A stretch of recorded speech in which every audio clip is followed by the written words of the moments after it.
Yaşadığım bu şehirden içimde bana kalan onca hatıra senden. Bir kez olsun seni sevdiğimi diyemeden artık gidiyorum ben yaşadığım bu şehirden. Ben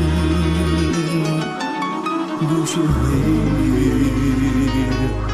aşığım. O gülen güzel gözlerin yaşlarla dolsa da sana verdiğim günler ellerinde solsa da açık duran kollarım şimdi sensiz kalsa da artık gidiyorum ben yaşadığım bu şehirde.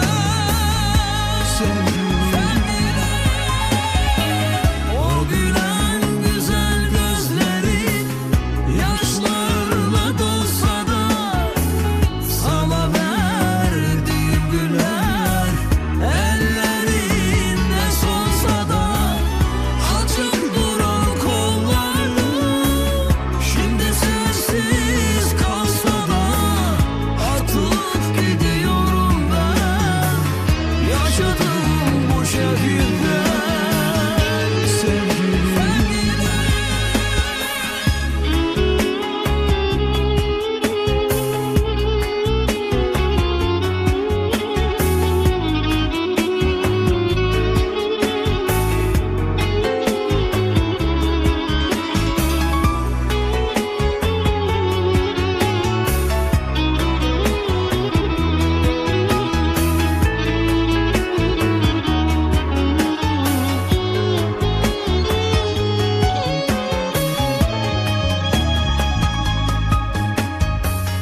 Ağlasam da arkam sıra, bunun yok çaresi.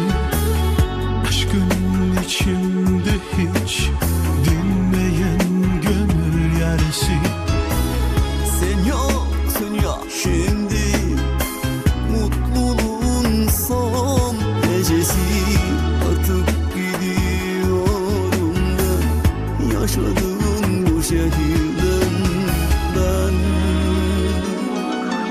bu şehirde